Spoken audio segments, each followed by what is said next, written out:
let's get to that game, shall we, between Manchester City and Chelsea, where it was all looking good for Manchester City. We thought that perhaps they were going to get the title yesterday, but it didn't quite go according to plan. Second half in particular was a very different Chelsea, and they dominated proceedings. Yeah, Chelsea were a good side. We've already found that out. Yeah. And yes, there were lots of changes in both teams. I mean, I think Man City made 9, didn't they, to their side. Chelsea made a number as well. When I hear talk afterwards, and obviously people analyse the game, and this will give them momentum, this will give them confidence, and that's the question because there's a Champions League final. The difference is it's more in believing in what you're doing. Thomas Tuchel has made the Chelsea players believe in what they're doing on the training ground. They take that to a game, and with that belief, they now know they're a really good team and they can win a lot of football matches. That is the difference. But you pointed out both sides made a number of changes. So really, can you read anything into it going forward to that Champions League final? People talk about the psychological advantage.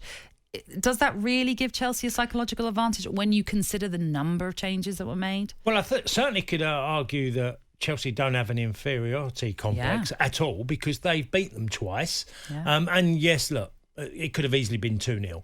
That margin, and let's not forget the Aguero penalty miss, and it could have been 2-0 at that stage, which would have been harsh on Chelsea because they didn't deserve City to be 2-0 up at half-time. No. So I think that belief comes from knowing what you're doing. If you're practicing something, if you listen to other sportsmen, and whether they're golfers or they're snooker players or any sport you get talk to the guys at the top, it's more believing in what they're doing, and they know they're in good shape. Chelsea as a team know they're in good shape. City already know that because they've been so successful. So when they clash, Chelsea now know they can rub shoulders with City and can compete against them and can match them. And then small differences can win you the game, which was clearly what happened yesterday.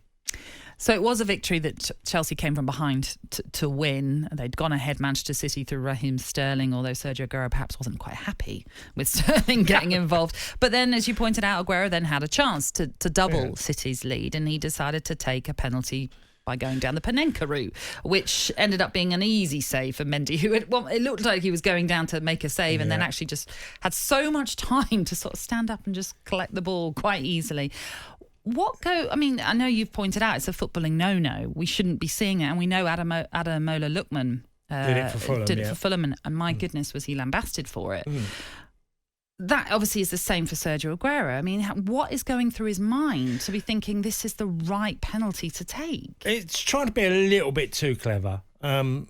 Aguero apologised. He's apologised on Twitter, which and Lookman did as well. And they apologised because they know deep down it's not the way to take a penalty. If I said to you, Aguero's on a one-on-one and he's 12 yards out and the keeper was on his line, what do you think he would do in a normal open play situation? He's burying it like he did at Crystal Palace, like he did to QPR. What he would do is he's going to bury it. He's going to pick a spot and he's going to try and strike it hard into that area. Okay. That is not what the Panenka is. The Panenka is literally the lob over the tennis court, trying to catch out a goalkeeper who's dived too early.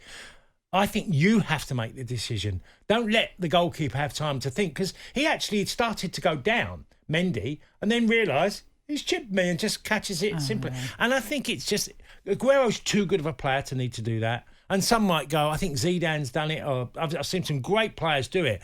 I think Roberto Baggio's done it as well. It's just something that if it comes off, you only indicate it because it's gone in.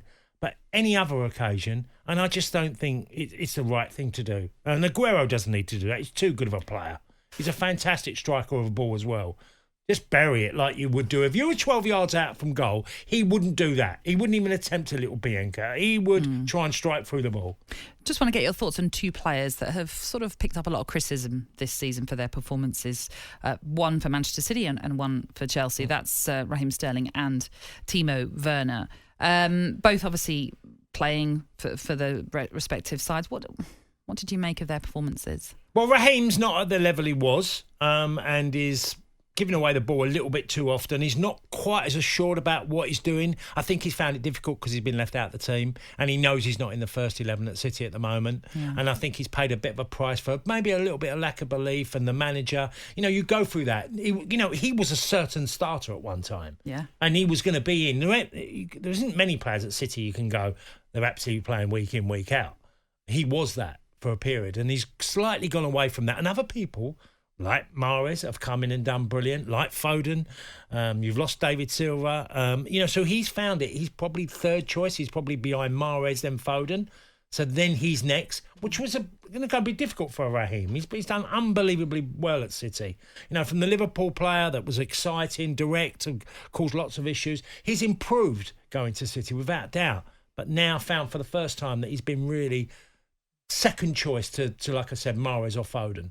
On Werner caused absolute havoc yesterday, but he's still got the same thing. I say the but because I don't like the word but sometimes, because it makes you're looking for the perfect player. But he's causing a lot of problems. I think Werner will keep improving at Chelsea, and I think because the manager is using him and putting him in the biggest games and playing him, that gives him another little bit of a leg up where he just thinks, I'm doing the right things. I think as long as Tuchel keeps saying, you're doing the right things, our team are getting results, and you're part of that, I think he gradually will grow. But that's it. As long as you're proactive, you're actually getting yourself in the mix, you're demanding the ball, you're doing as much as you can to try and make an impact. That's all you can ask for. I know he's not scoring the goals. No. But he's still contributing. That becomes a much bigger problem now if you lose games. If you miss chances and, you've had the chance to make a difference in the game, you don't take it, and you've lost, the manager losses, then he's within his rights to change the team. And I think that, because that hasn't happened, Chelsea have won a lot of games with Werner in the team.